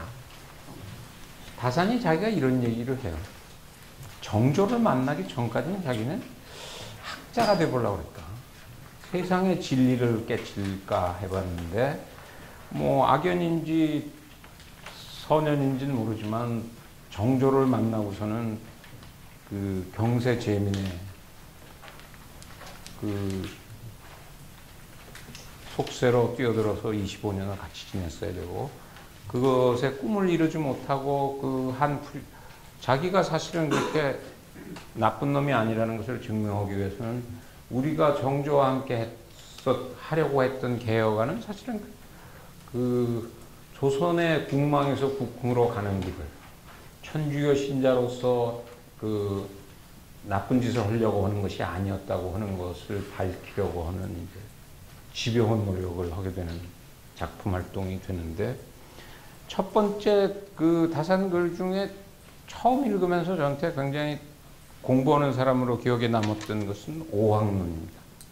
이거 좀 젊은 시절에 썼던 것에, 당시에 학자가 돼볼까 하는 생각이 있는 시절에도 이미 생각이 좀 달랐던 것이, 당시에 소위 오학이라고 하는 성리학, 훈고학, 문장학, 과거학, 술수학이 당시 18세기 후반에 조선의 지식인들이, 양반 지식인들이 하고 있었던 공부의 준해인데, 이런 공부를 해가지고는 안 된다고 생각을 한 거죠.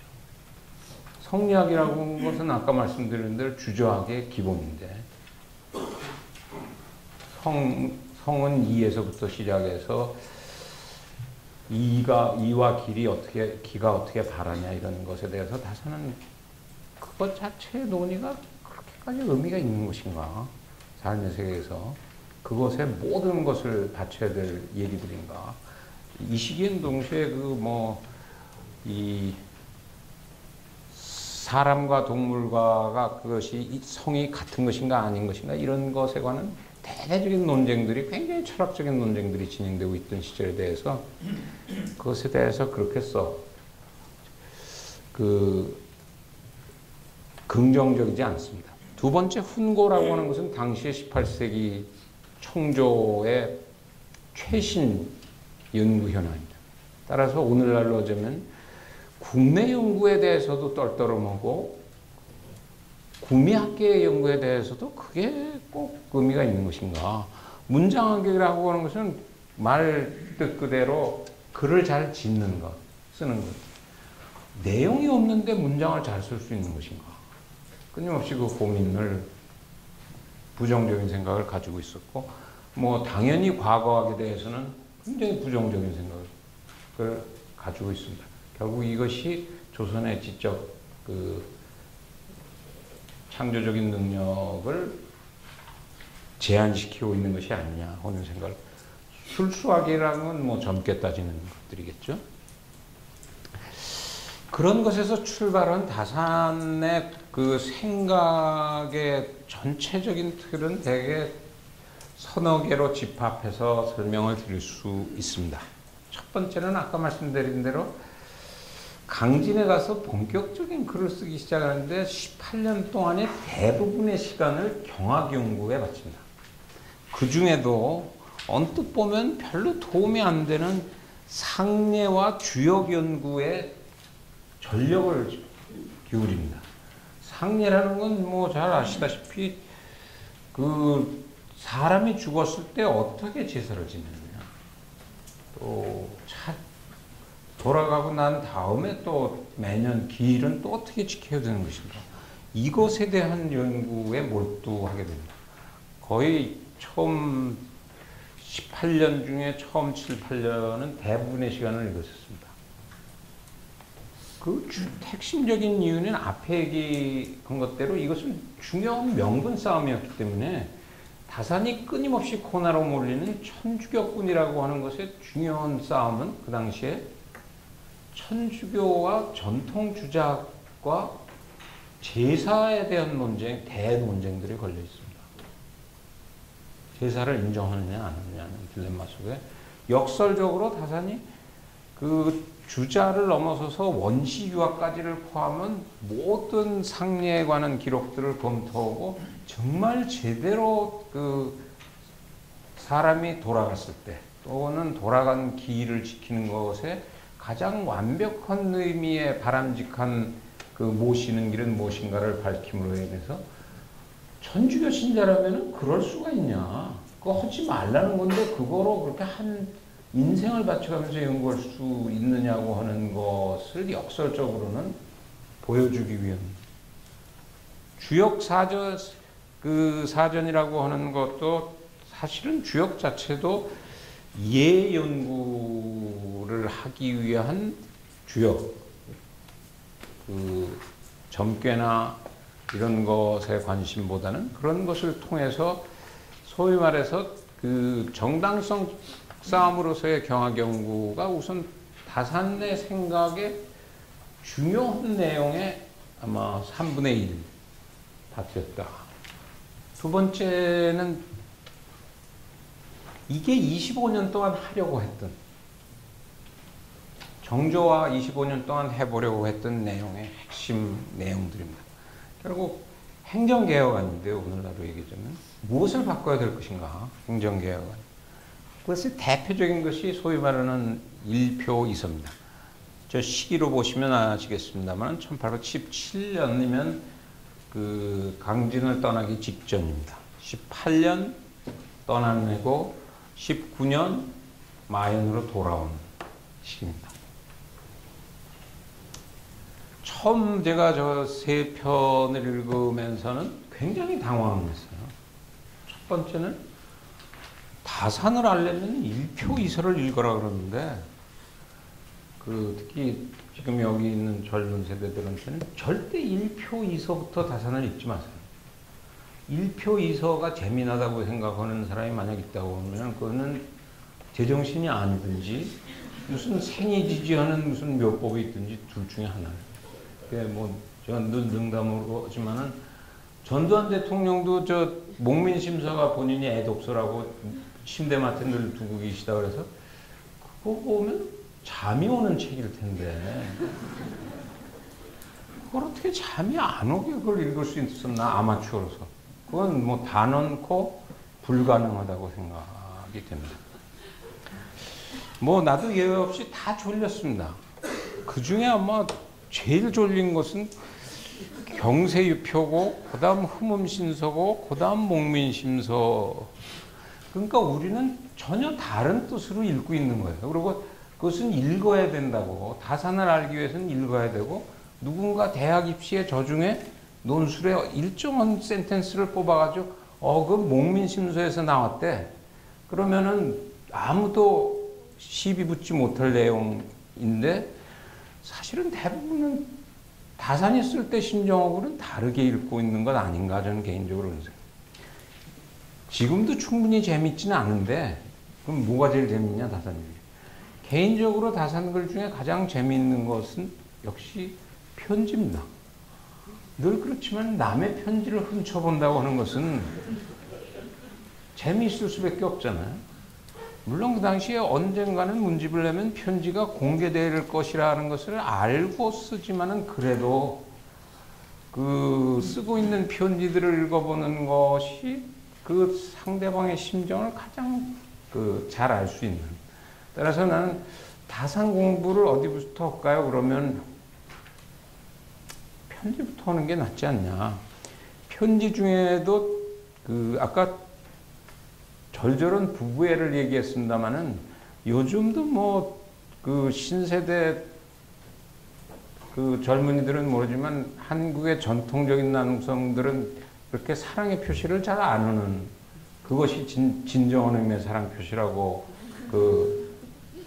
주장들을 하고 있는 거나 마찬가지로 다산도 노골적인 부인에 대한 사랑을 얘기를 하지는 않습니다. 그래서 편지의 내용도 아들한테 쓴 두 아들한테 쓴 얘기가 많아요. 간접적으로는 어머니한테 잘해라 라고 하는 얘기를 하고 있고 실제 다산이 어떤 생각을 하고 있느냐를 추적하는 데는 따라서 시가 편지가 우선이고 그 다음은 굉장히 많은 편수를 남기고 있는 시문들이 중요하고 그 다음은 짤막짤막하게 쓰고 있는 책문들이 오늘날로 있으면 정책 보고서들이 있습니다. 그것들을 읽고 다산을 들어가야지 정식으로 공부해야지 1표에서부터 다산을 정면 공격해야 돼. 대체로 정뛰기 딱 좋은 순서죠.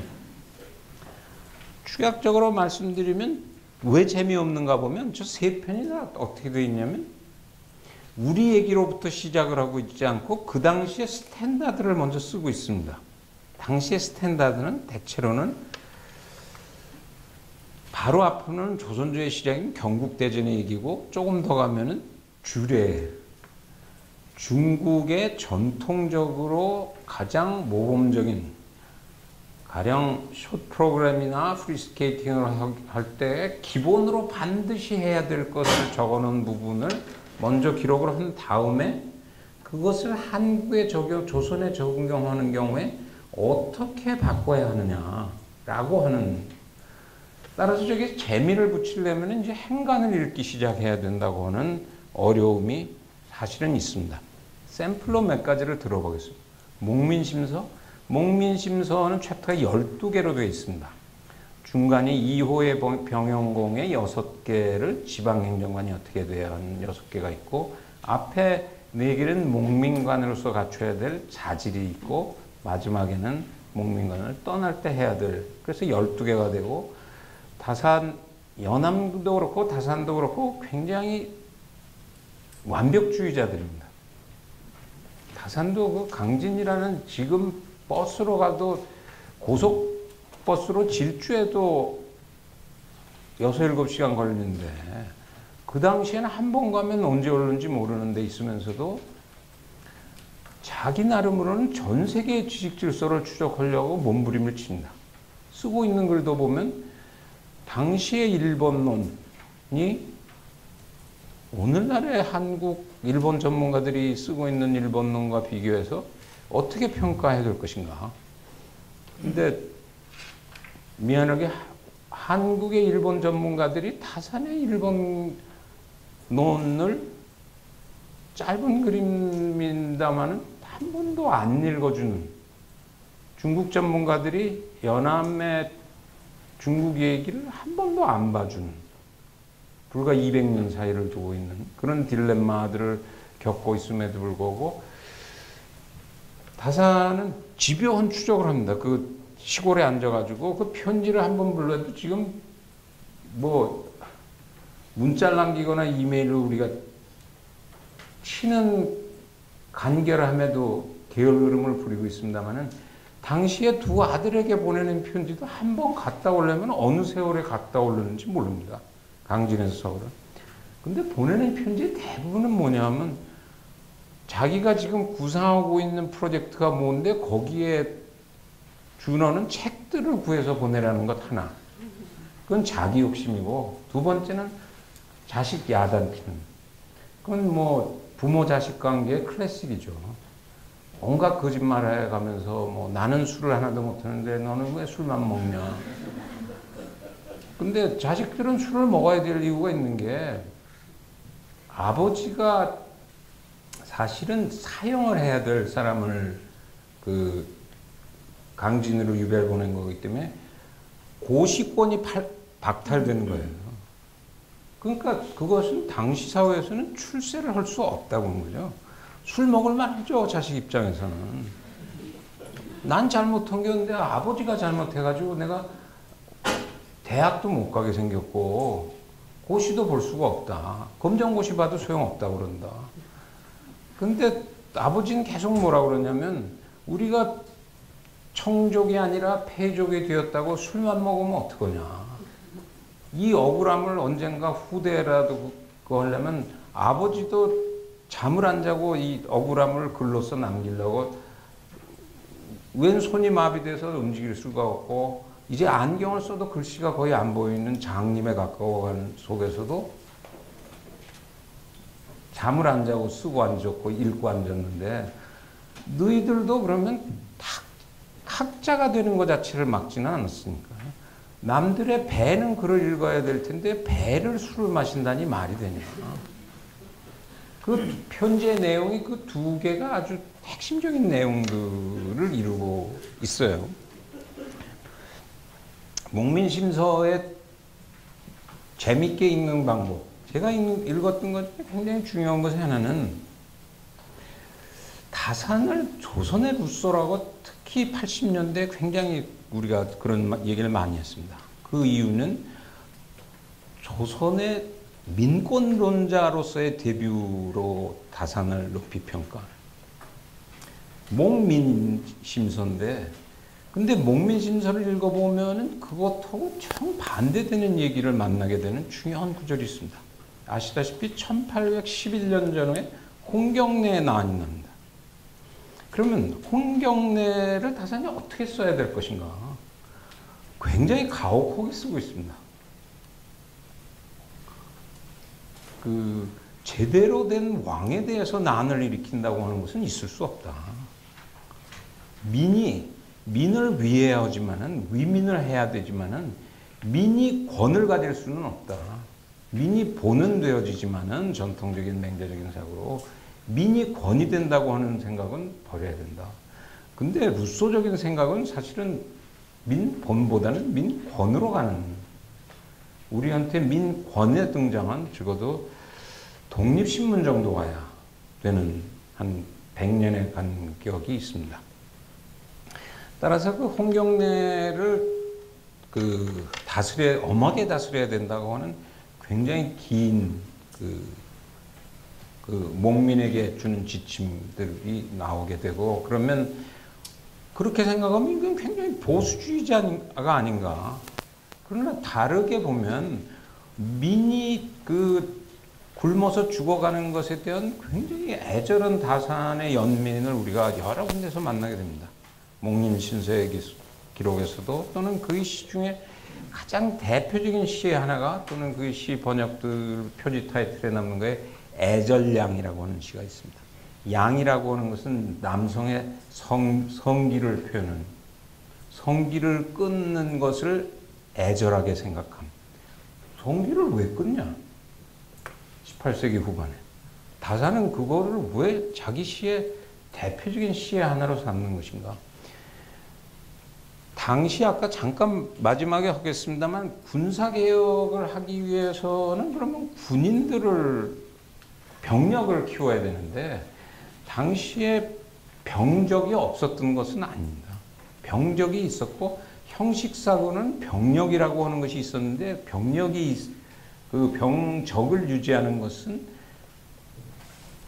군대를 가는 대신에 그것을 세금을 내면 빼주는 제도를 운영하기 위해서 그것을 마련했고, 세금을 늘리기 위해서는 군적을 최대한 늘려야 되니까 사람이 죽어도 그대로 놔두고, 18세면 18세가 돼야 논산을 가야 될 텐데 태어난 사람부터 병적에 집어넣고, 또 당연히 절양을 하면 군대 안 가겠죠.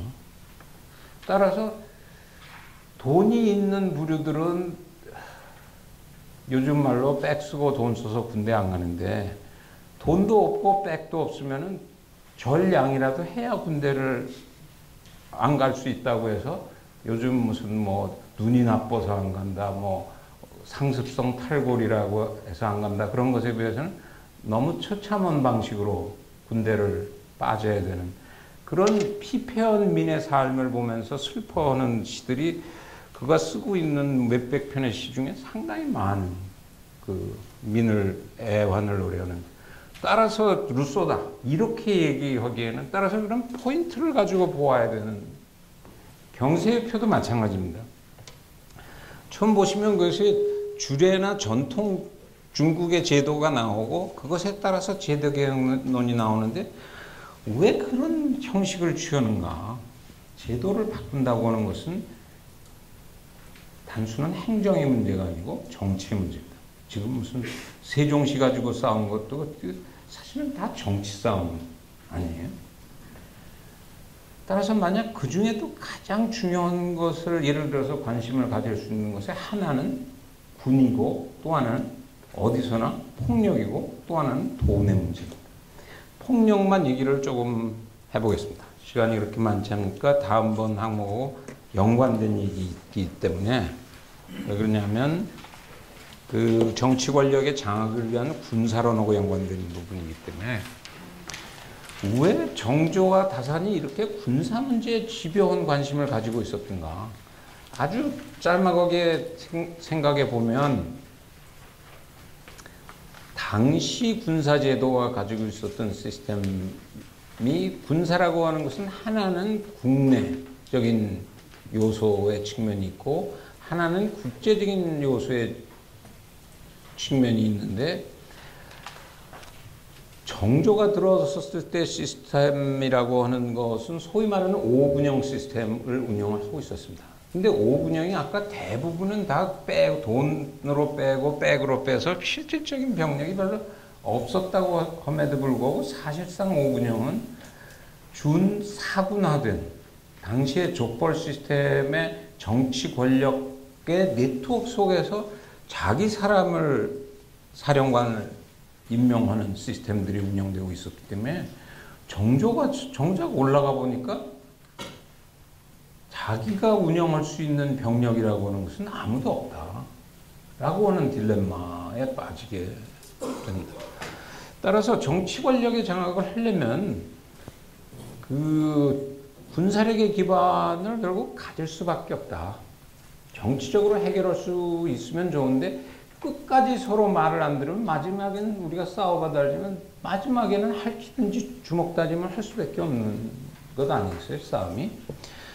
따라서 정부조가 생각했던 건 두 가지입니다. 하나는 수원성이라고 하는 것을 구상해냈고, 병력 체계에서는 저기 장용령이라고 하는 새로운 시스템을 도입해가지고 기왕에 있었던 군사제도를 장용령 중심으로 재편하고, 장용령은 자기가 운영하는, 기왕의 오군영이 기존의 노론 중심의 권문세가들이 실질적인 그 좌지우지하는 그 네트워킹을 가지고 있었다면, 임금이 왕권 강화를 하기 위한 실제 자기 세력으로서의 장용령을 키우려고 하는 그 노력을 하게 되죠. 그런 것과 연관되어져서 저기 써있는 비여고, 민보의, 군기론, 척발이론, 요동론, 일본론이 아까 말씀드린 대로 처음 5학론, 두 번째 1표 2서를 우리가 주목해서 봐야 되되 새로운 시각에서 봐야 된다 하는 얘기를 했고, 행정개혁론으로 그 경학론도 경학이 아니라 그것은 그 정치 명분론으로서 다시 읽어야 된다. 그러면은 여태까지 공자월 맹자에 진두하고 괴롭게 보였던 것이 살아서 정치적인 싸움의 담론투쟁으로서 눈앞에 다시 보이기 시작하는 아마 효과를 가져옵니다. 또 이 군사론이라고 하는 면에서 전 마지막 쓰고 있는 얘기하면서 끝내겠습니다만은, 굉장히 조심스러운, 청조에 대한 조심스러운 안보론에 각별한 신경을 썼으며 다사는 정조의 이런 구성을 충실히 이행했습니다. 저 뒤에 말은 굉장히 그 폭발성을 가지는 표현입니다. 제가 처음 한 말은 아니고, 아까 얘기를 시작했던 동주가 그 글쓰기를 누구보다도 싫어했기 때문에 다산을 그렇게 띄우려고 하면서도 다산에 대한 글이 한 편도 없습니다. 유일한 것은 다산 기념강좌에서 다산에 관한 이 얘기를 한 그 연설문이 남아 있습니다. 그 마지막 얘기로 제 얘기를 마무리하려고 하는데, 그 마지막에 다산을 읽으면서 잘 알 수 없는 부분이 있다. 뭐냐고 하면, 다산이 군사론을 그렇게, 정조가 계속해서 군사에 관한 훈련을 시킵니다, 다산은. 근데 이것이 단순히 수원성의 장용령 강화를 통해서 왕권 강화를 위한 목표가 지상의 목표였던 것인가? 아니면 정조가 더 오랫동안 지적을 했다고 한다면 이것이 요즘 말하는 국가안보론을 필요로 한 군사까지를 생각했던 일면은 없었던 것이냐. 소위 북벌에서부터 북학이 그 연암이 가지고 있었던 중요한 그 변화의 명분론의 체계를 보여준 것이라고 한다면, 북벌론에는 사실은 군사적인 생각이 빠져있는 북벌론인들입니다. 그러니까 현실적으로는 명분적으로 북벌이 필요하다고 그러겠지만은 베이징까지 어떻게 쳐들어가겠다고 하냐고 하는 그 그림은 없는 상황이죠. 근데 저렇게 얘기할 근거가 있냐? 긴 글은 없고, 아까 책문에 해당하는 것에 짧은 글이 그래서 중요하다고 제가 말씀드렸던 것이, 일본론의 평가도 중요한 것처럼 요동론이라는 글을 쓰면서 마무리에 뭐라고 글을 끝내냐면, 그 나라가 돼서 북으로, 서로, 동으로, 남으로 군사력을 충실히 갖춰서 땅을 넓혀 나가는 것도 또한 해볼 만한 노력이 아니겠는가 라고 하는 굉장히 위험한 얘기로 그 요동론을 끝을 냅니다. 따라서 1차적인 목적은 그것이 아마 왕권 강화를 위한 당시의 족벌 시스템을 극복해서 중앙 권력을 장악하고 당시에 피폐한 민을 위민하면서 또는 유민하면서 당시에 그 그 정치 권력적으로 나누어져 있던 소위 그 양반 그룹들을 장악하려고 하면 행정개혁이 필요하다. 그러면서도 마지막으로는 정치 권력의 군사적인 국내적으로 치안적인 면 또는 더 나아가서는 청과 일본을 어떻게 다뤄야 될 것인가에 대해서 훨씬 복잡한 생각을 하고 있었던 것이 아닌가 그런 생각이 듭니다. 저기 말하는 비여고 민보이라고 하는 책도 그 당시로는 굉장히 이례적인 책들입니다. 비여고에는 어떤 내용을 담고 있냐면 다산이 당시 동양에서 일어났던 전쟁의 모든 기록들을 모아서 책을 엮으려고 하는 전쟁 백과사전을 만들려고. 그러면 그걸 만들어서 모으려고 하는데 그것은 언젠가는 전쟁과 평화라고 하는 문제를 본격적으로 좀 따져보려고 하는 준비 작업일 수밖에 없다라고. 민보이라고 하는 것은 당시에 실질적으로 병력이 대단히 부족한 상황에서 그 경제적으로는 여전제라고 해서 개인의 땅과 국가가 가지는 땅을 동시적으로 운영하는 여전제를 모색하는 것처럼 그 군사적으로도 예비군과 현역을 동시에 운영하려고 하는 시스템을 민보이에서 얘기하게 됩니다. 이런 얘기들이 당시는 다산이 1800년 정치적인 사망 선고를 받고는 일단은 죽습니다. 다산은. 그러나 19세기에 뒤늦게 개혁을 해야 되는 상황에 들어가서 다산을 다시 읽기 시작합니다. 역설적으로는 대원군 세력도 다산을 읽고 고정 차원에서도 다산을 읽기 시작하게 되고, 왜 그러냐면 그 갑자기 서양의 근대가 다가왔는데 그럼 전통적으로 개혁 프로그램이 우리는 없었던 것인가, 이런 초조감 속에서 읽기는 합니다만은 다산 개혁론만 가지고 19세기 서양 세력과의 그 극복을 해내기는 쉽지 않다고 하는 딜레마에 빠지게 됩니다. 그것이 19세기의 다산 복권의 1차적인 모색이었고, 그 아이러니나 웃지 못할 희극들은 다음 박주수를 하면서 바로 겹치는 시기이기 때문에 다산이 다시 복권되는, 그 두 번째 복권이라고 하는 것은 아까 말씀드린 대로 굉장히 역설적으로 일제 식민지 시기 속에서 두 번째 다산은 그 무덤에서 초원되어지는 세월을 만나게 되고, 해방 이후는 일정 기간은 북한에서의 다산 연구가 더 활발했었던 시기가 있었습니다만, 아까 동주를 매개로 해서 1980년대 세 번째 다산의 초원제가 벌어지게 되고, 오늘날은 뭐 굳이 제가 초원을 하지 않아도 그 다산에 대한 관심이나 연구들은 그 21세기 초에도 생각보다는 면면하게 이어져 있고, 다산 전집을 지금 새로 편찬하는 작업도 그 이미 거의 한 5년 정도 전 진행이 되고 있었고, 아마 한 4, 5년 지나면 새로운 보다 다산이 원래 생각했던 구상대로의 그 다산 문집이 우리한테 다시 다가오고, 또 거의 대부분이 이제 번역이 돼가고 있는 현실입니다. 단지 대부분의 우리들이 그것을 외면하고 있는 것이 다산의 눈에 보면은 답답한 일면이라고 생각을 합니다.